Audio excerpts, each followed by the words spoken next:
When you're going through the interview process, a lot of you worry about the questions that they're going to ask. Not the questions about your background and experience, but the brain teaser questions, the gotcha kind of questions, the things that you're like, why don't we just talk about what I do, for goodness sakes? Why don't you just talk about the job?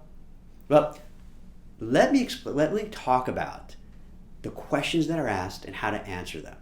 Now, I'm not going to go through all of them because there are hundreds of different questions. Kind of just lump them together so you can get a better sense of what to do, what to say, what to expect. The first thing is this, though. When you interview, for interviewers, hiring managers, there's a few key components what you want to get across. No particular order. They want likability. You'd like to think that maybe all the skills, yeah, but one thing, they want somebody they feel they could work with. They could work well and play well with others. They may not admit it. They're going to say, no, we want to have someone with, all the skills, everything right away. Yeah, they do. But they also want someone who's not a jerk, someone who can get along, someone who can work well, someone who's not going to be a problem, person's not going to be a headache. So that means as you answer questions, you want to show your likability factor. And since I mentioned about the criteria, yeah, if they have a list in their job description, they want you to possess all those skills and then some. There are 20 bullet points, they want you to have 22 of them. It's unreasonable, but that's what they look for. So when you're interviewing, you want to make sure that you have as many of the background, experience, talents, education, credentials, accreditations, licenses, degrees that they ask for. And if you don't have them, you want to find a way how to position yourself and sell yourself that you have things that are closely correlated with it. So you don't have to say, no, I don't do it. No, I don't do that. You want to find a way to say, well, I haven't exactly worked with X, but I've worked with X plus 1, which is very similar. And in that, here's what I did, which is, I believe, very, very much in line with what you're looking for. So at least you give something back to them that shows you get it, you understand what they're looking for, and you do have exposure. And oftentimes, an interviewer will kind of, okay, and move along. You want to come across as articulate, well-spoken, smart, agreeable. Even if you're not, you want to come across that way because that's what they want. Picture yourself, if you're hiring somebody. Yes, you want someone who possesses all the skills, all the background, all the experience. But come on, you want someone who's nice and normal, who's not going to drive you crazy, someone who's going to show up on time, someone who's going to do the work, someone who's going to help out. If there's an emergency, you know you can count on that person. If everyone wants to go out for a drink after work, which if that could ever happen once we get past COVID, you say, hey, this person will be a great person to bring aboard. They'll be a great influence on the team. You're looking for that. So you do part of it, you want to come across that way. And it may seem obvious to you, but I could tell you from being a recruiter for so many years, what happens, sometimes when people interview, they put on a whole different persona. They feel like, okay, I'm interviewing, so I have to be this very serious, buttoned-up person. Hi, how are you? This is Jack Kelly, nice to meet you. And they change their whole tone. And they lose their real personality. Because they think the interviewer wants to find someone who's this corporate animal machine that says all the right things, does all the right things, super serious. It doesn't work because you don't feel anything for them. There's no connection. Now, I'm not saying you go in and be flippant about things or casual, but you want to let them see you. You want to be authentic so they know what they're getting. And also, you want to be authentic because if you're not and try to be someone who you aren't, it's going to come up down the road. And they're going to feel uncomfortable because they go, oh, that's not what we thought we got. Huh. And you're going to feel uncomfortable because now, what do? Do you keep that illusion of who you pretended to be when you're working there? Or do you change and they're like, he's not like we interviewed. So you want to be authentic. You want to be likable. You want to show you can work well and play well with others. You want to be authentic. And clearly, you want to possess as many of the attributes they're looking, the skills, the background, education that the job requires. That's mission critical. I don't want to downplay that's mission critical. The questions asked, they're different camps. You have the brain teasers that places like Google and Amazon and others ask that try to test your intelligence, trick you up, make you feel uncomfortable. Let's put those aside for now. Let's talk about the others. Let's start with, why do you want this job?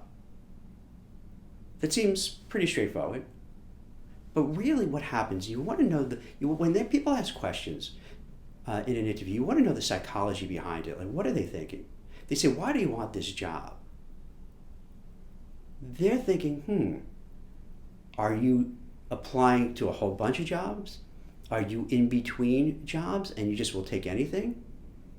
Do you really know anything about this company? So they really want to get out of you. What's up? What are you thinking? So why do you want this job? This is a great question, because it's like a big softball that's thrown to you and you could hit it right out of the park, right?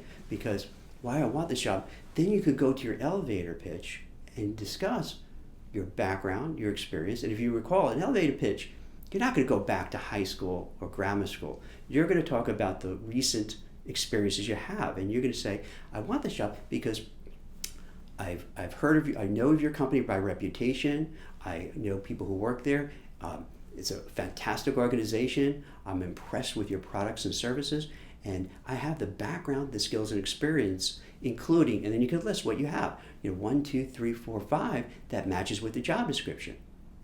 And also I understand you're looking for some other things that I have some experience with, but I want to learn. So I'm happy where I am. I like my job. They like me there. I'm doing well. But due to the reputation of your company, the standing of your organization, your mission statement, the caliber of people you have there, plus I can learn more and grow and take my career to the next level. So that's why I'm really excited about the job.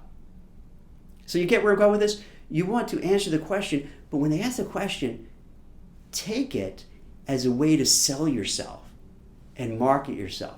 You have your talking points.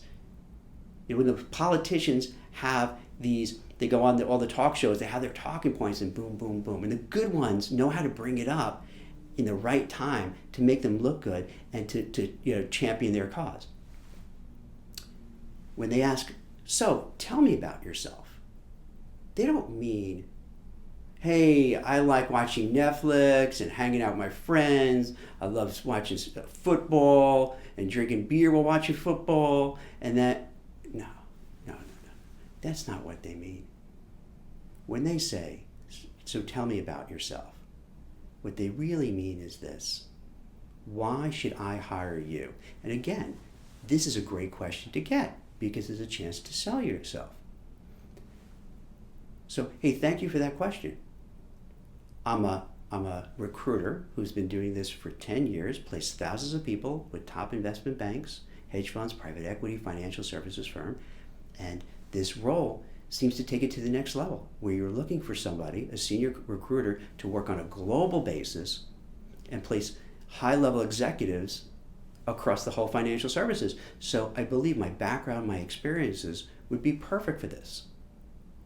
So you see where we're going? You're saying, tell me about yourself, but you're kind of using this to sell yourself. Then you could sprinkle in a couple of other anecdotes, a couple of other things that maybe you could tell as a human being. Yeah. It could be where, reading your mission statement, I understand the company is very much interested in racial equality, in social issues, and that's important to me. I belong to such and such group and such group, and I help out in food kitchens, whatever the case may be. You don't want to lie. If you do it, you do. If you don't, you don't. But then you kind of share a little bit about you and who you are and what you're about. So you do answer, tell me about yourself, but you're telling yourself not in the things that they may not be interested in or are tangential, or they could feel, hey, what? Your identity is watching football, watching Netflix. You want to show, wow, this is a put together person. He or she mentors children, tutors kids, helps out the homeless, things that makes you sound good. It sounds kind of corny, but I think a lot of people do that. I know I do that. I think a lot of other people do that. And it's a good time. You know what? It's not crass if you do it to bring it up and talk about it. It doesn't make you worse that you have to do this in quiet, especially since they ask.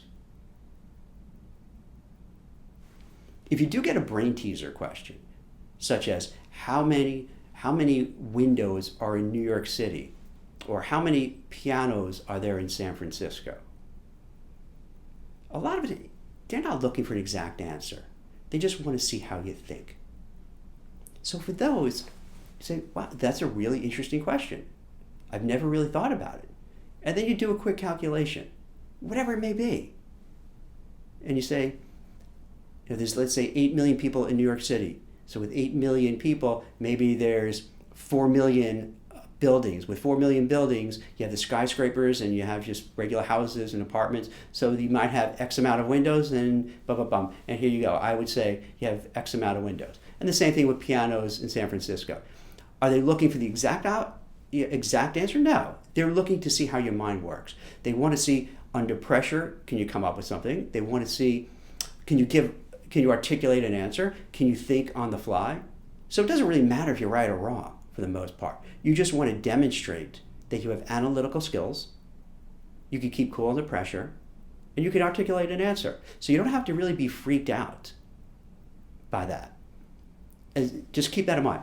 Another question is, how did you find out about this job? Again, this is where they're trying to figure out, are you just shotgunning your resume everywhere?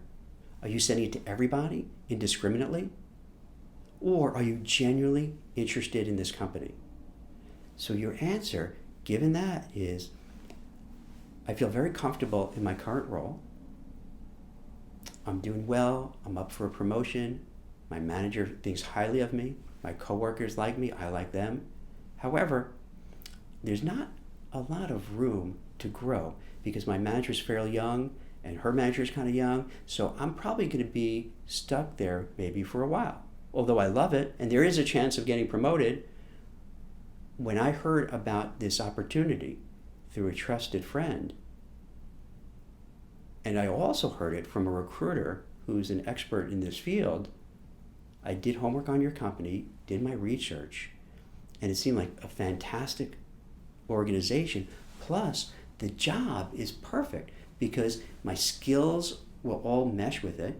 Plus, I can learn and grow. And from what I've read about your company, there's a lot of upside. There's a lot of growth potential. And that's fantastic. And that's what I'm looking for.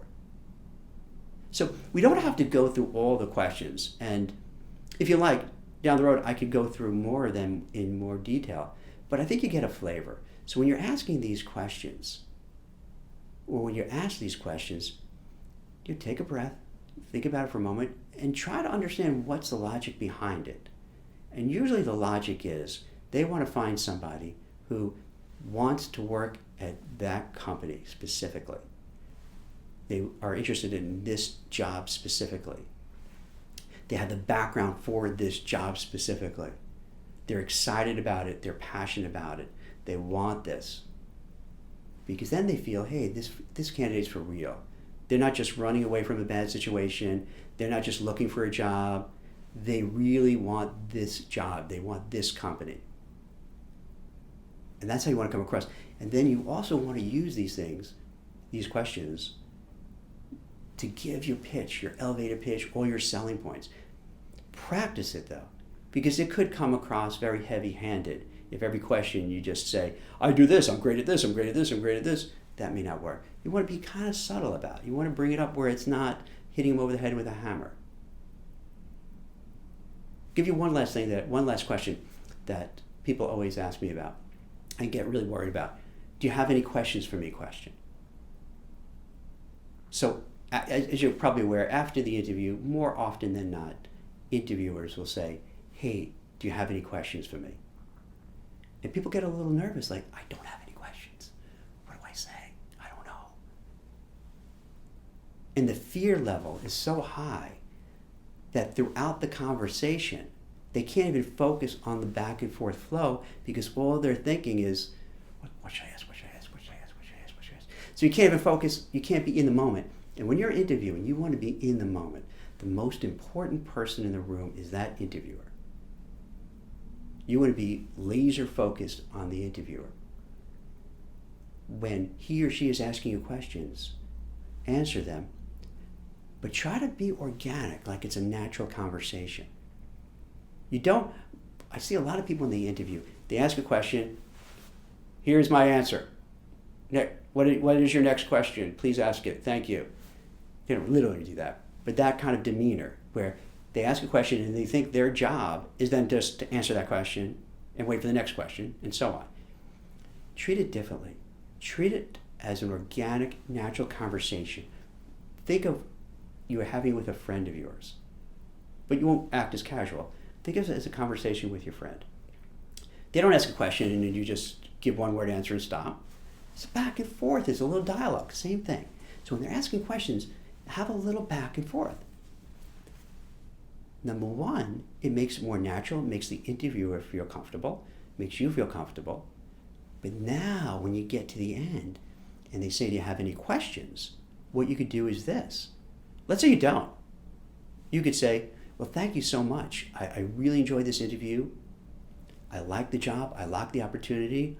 I think I could work well with you. I think I could add a lot of value and I could help you and I could grow my career and develop. I'll be mentally challenged. So this is exciting. And I really appreciate you taking the time to share and talk and have a very open, transparent conversation. So I think you really did answer most of my questions. And that would be a fair comment because with that back and forth, you were asking questions and she did answer those questions. Now, if you do have a legitimate question, you could say, same thing that I just mentioned. And you notice how you always use these things as a chance to keep selling yourself and reinforcing your interest in the job, your interest in the opportunity, what you contribute, why you want that, why you're happy about it, how you could help your manager or your boss or whoever you're interviewing with. So you want to kind of keep going back to that thing. If you do have questions, you can say, hey, thank you. You've been very generous with your time. I appreciate it. I've learned so much about you, the company, the organization, and I was excited about it coming into it. I'm even more excited now. I do have a couple of questions that we didn't go over. Could you help me with? And then you start filling in the blanks. And this is a good segue too, because it opens the door for you to ask questions that you're really thinking of that are not necessarily interview questions, but about the company. For instance, why, if you don't mind my asking, what happened to the last person who was in this role? Is there a chance to be promoted? Do you have a sense of the compensation plan? Now that's always a little awkward, but just giving you some samples. What's the career trajectory for this role? What people who've had this job in the past, where are they now? Where do you see the company going in 3, 5, 7 years? What did you do for COVID and employees during this time period? I'm just curious. I'm really glad that you selected me for an interview, but what made you think of me? What did you like about my resume?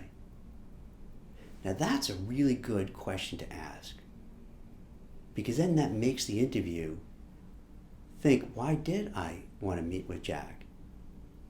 And then they'll give an answer why, and they start talking themselves into, they like me because, of course, they must like me because they chose my resume, and I must like him because I asked him to interview. So they self-talk themselves into liking you and reconfirming it. So that's kind of a neat question to ask. Plus, also, they give you ammunition about why they're interested. So let's say after she says that, you could then reframe it. Oh, so that's great. So you like the fact that I have 10 years of doing A, B, C, D, and you also like the fact that I'm looking to take that next level and take some more challenges and learn, which is what you offer. So that's a good tool. You reframe the question, and then you answer it in a way that's selling yourself but confirming everything that they think about you. So you make it sound everything better. And then you can ask whatever other questions you really feel. The thing is, you gotta judge the body language of the person. When you're meeting in person, it's a little easier because you can see that. Over Zoom, a little less so, but you still can. And what I mean by that is, if you start asking about compensation, vacation time, stock options, sick days, working from home, which is kind of could probably be an unsettled, what's going to happen. Those type of issues, those type of questions, health benefits, they're very relevant. They're very important.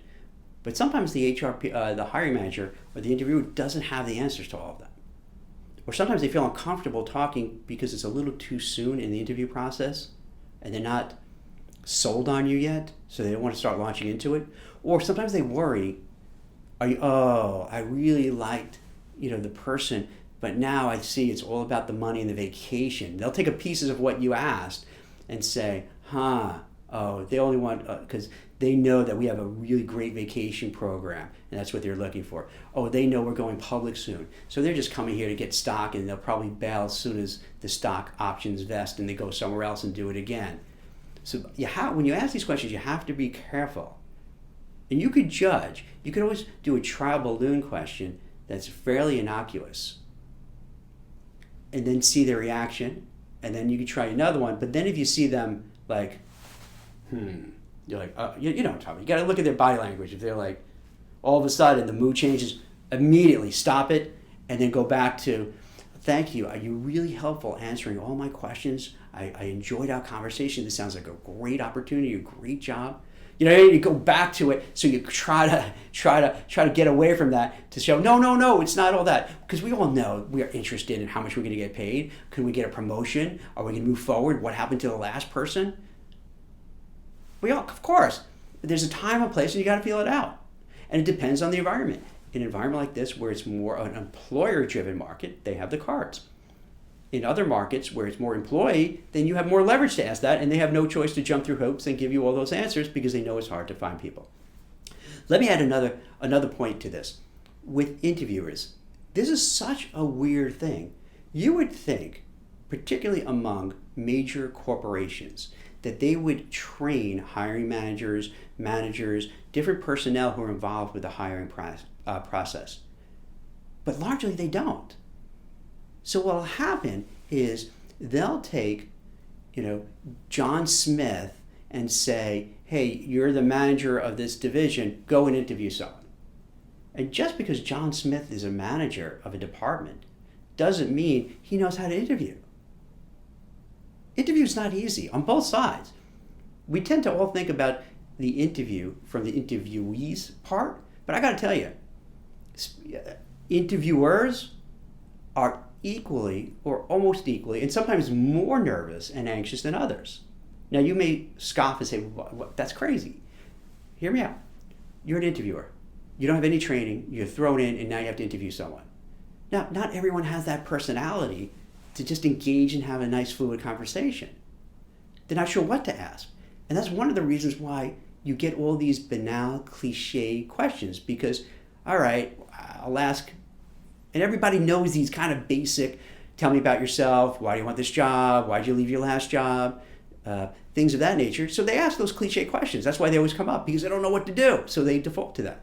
Plus, in today's litigious society, no one wants to ask a question that could be deemed inappropriate, that violates the employment rules, that seems racist, sexist, ageist. So they're like, all right, let me ask these kind of safe questions that everyone else asks, and I'll do it.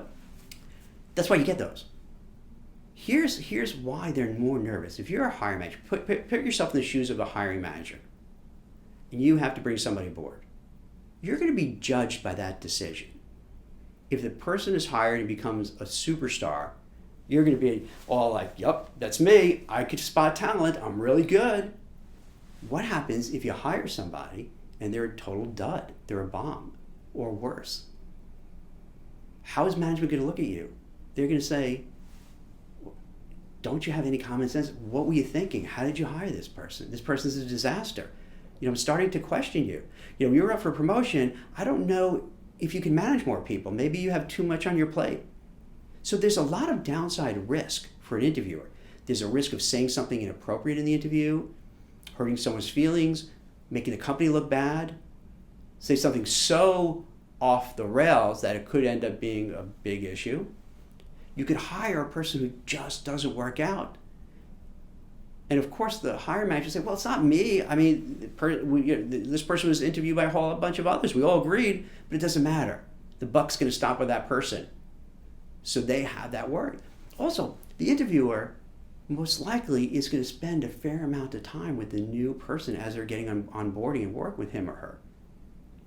So they want to make sure, do we get along? Did I make the right choice? And that's why sometimes why they get so picky, because they're a little afraid if you say something and then they're going to think, oh man, they said this. Does that mean they're going to just be really difficult to work with? Let's see who else is out there. Because they're worried about themselves. They're worried about their own reputation. They're worried about the safety of their job. They're worried about how, if they hire the wrong person, or the person comes in and leaves and then another person comes in and leaves, what are they going to think of me? Are they going to let me go and think I'm doing a terrible job? So they're dealing with all this stress and anxiety as well. And they have to fill the seat. Because let's say it's in a company where they're growing and doing well, and there's an empty seat or two, and everybody's overworked. So the whole team, the whole staff is like, hire someone, Jack, come on. We're overworked, we're working nights, weekends, this is crazy. So you have the pressure to hire, but you want to make sure you hire the right person. And the longer you're not hiring, and this happens all the time in corporations, you have an empty seat, you don't hire quick enough. Everybody in the team looks at each other like, what's going on? Something's wrong. Maybe there's a problem. Why did Beth leave? She's really smart and she's really good. If she left, she must know something. Why did Nicole go? What's going on? Well, how about Dan? So they start thinking the worst, and then you start seeing the snowball effect, where once one goes, everyone gets nervous, and then they're not replaced, so someone else leaves because they're like, this is ridiculous. I'm working so hard, I'm putting so many hours, I'm not getting paid extra, but I'm doing twice the work. I'm doing the workload of the first person who left. Now there's another, and I'm doing that person's work too. I'm going to leave as well, because if they left and they know something I don't, so it could get worse. And then for the hiring manager, the interviewer, their boss is like, what are you doing? What's going on? So there's a lot of pressure on them. And the reason I'm sharing this, because most people when they interview, they think the interviewer is coming in there, the hiring manager, the boss, the supervisor is coming in there, has all the answers, knows all the questions to ask, has interviewed dozens and dozens, if not hundreds of people, and could just do it flawlessly, and they're cool as anything, and they have everything under control. But that's the farthest from the truth. Are there some people like that? Sure. I've interviewed, I can't even say how many thousands of people over the years, so I'm comfortable doing that just because I've done it so many times. But oftentimes, hiring managers don't do it that much, so they don't get that good at it. You got to do things a lot to get good at it. It's like that 10,000 hour rule from Malcolm Gladwell, that if you keep working on something for 10,000 hours, you could be an expert in that field. It's no different with for hiring managers and people who interview. If they only spend 10 hours, 50 hours over their span interviewing, they're not going to be terribly great at that unless they're a natural. And very few people are naturals at things. Most aren't. So when you go for the interview, be prepared. As we talked about in the last segment, it's going to be challenging, it's going to be rough. But then also, when you meet with the interviewer, who's the hiring manager, the supervisor, the boss, he or she is going to have her own issues to deal with, her own concerns, her own worries, probably not trained on how to interview, a little nervous about interviewing, doesn't want to say or do the wrong thing, going to go and resort to the cliche questions. And now that you know that, when you get these questions, you want to make that person's life easier. You want to make it so simple. And I'll leave you with this.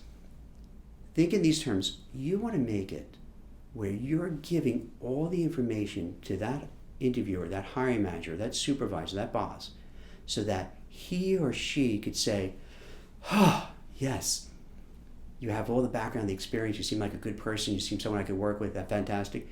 And you've repeated the same themes several times with your answers, that they could then go to their boss, to the HR person who's responsible for the whole process, and others, and parrot back what you gave to them. You're wrapping it up in a nice bow so that they could give it to the other relevant people and speak on your behalf. That's why I want you to be really concise and crystal clear and have your elevator pitch and have all your talking points down, because really what you're doing is not only you're selling that interviewer who might be the hiring manager, but when you're in a big company, that person just can't make the call. They got to go to their boss, who goes to their boss, to their boss. They have to have HR, maybe other people in other divisions who you're going to interact with to get involved. So if you could sell yourself to them, not only are you selling yourself to that first person, that hiring manager, but you're selling them in a way that makes it very easy for him or her to take everything you've given and then share that with the other important people involved. Now compare that with if you interview and you're not clear, you're kind of winding, you don't really tie up every loose ends, you didn't drive home what your background is, your experience, why you could do this job, why you're excited about the job. They didn't do that. That's going to be harder for them then to go to their boss and say, I want to hire so-and-so because, and they really can't clearly articulate why they want to hire that person. Whereas when you have your tight elevator pitch, you prepared for the questions that can be asked, have answers at your ready, know that when you give the answers, you're selling yourself and marketing yourself, and you're going to have several themes that you keep going back to drive the point home.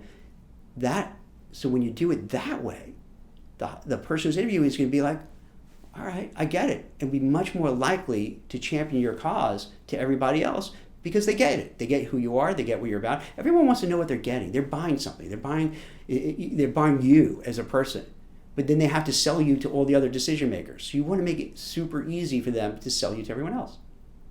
So I hope this helps. And this is probably a very different take than you've heard from others about interviewing and what to do. I might go into more detail with some of the other questions as well, because the more you practice, the more questions you look at, the better you get at it, the greater your chances of getting a job.